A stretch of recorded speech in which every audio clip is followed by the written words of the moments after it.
आचार्यों की मौजूदगी में 3 दिनों तक चलेगा बिल्लेश्वर मंदिर में शिवलिंग की प्राण प्रतिष्ठा व स्थापना कार्यक्रम। 3 दिवसीय कार्यक्रम के अंतिम दिन भव्य शोभा यात्रा, प्राण प्रतिष्ठा एवं विशाल भंडारे का किया जाएगा आयोजन। नमस्कार, आप देख रहे हैं जनमंच खबर। उन्नाव जनपद के पुरवा कस्बे के स्थापित महाभारत कालीन बिल्लेश्वर मंदिर में शिवलिंग की प्राण प्रतिष्ठा का 3 दिवसीय कार्यक्रम शनिवार से शुरू होगा। मिली जानकारी के अनुसार बीती माह में एक मानसिक रूप से बीमार युवक द्वारा इस पौराणिक मंदिर के शिवलिंग को कुल्हाड़ी से खंडित कर दिया गया था। शिकायत पर पुलिस ने युवक को जेल भेज दिया था।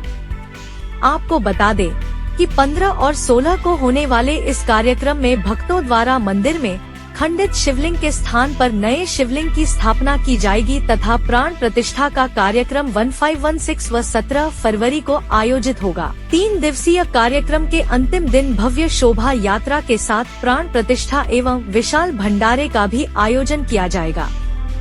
आपको बता दें कि विधि विधान के साथ होने वाले इस स्थापना कार्यक्रम के तहत शनिवार को आचार्य द्वारा वेदी पूजन गणेश पूजा कर शिवलिंग का जल दिवस कराया जाएगा।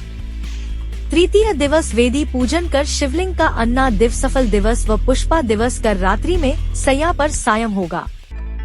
17 फरवरी तृतीय दिवस सोमवार को वेदी पूजन के बाद शिवलिंग को 27 पेड़ों की पत्तियां, विभिन्न तीर्थ के जल, गाजशाला, अश्वशाला, सरोवर, नदियों की मिट्टी व जल से महास्नान कराया जाएगा। महास्नान के बाद मूर्ति का नेत्र मिलन के बाद विशाल शोभा यात्रा निकलेगी जो बिल्लेश्वर मंदिर से भवरेश्वर महादेव तक जाएगी। शोभा यात्रा के बाद ओंकारेश्वर ज्योतिर्लिंग नर्मदा नदी से ले गए शिवलिंग की प्राण प्रतिष्ठा कर स्थापना होगी। भक्त गुड्डू कोटेदार बबलू त्रिवेदी मनोज राजपूत ने बताया कि तृतीय दिवस को मंदिर में विशाल भंडारा का भी आयोजन किया गया है। जनमंच खबर के लिए उन्नाव से ब्यूरो प्रभारी रिंकी सोनकर की रिपोर्ट।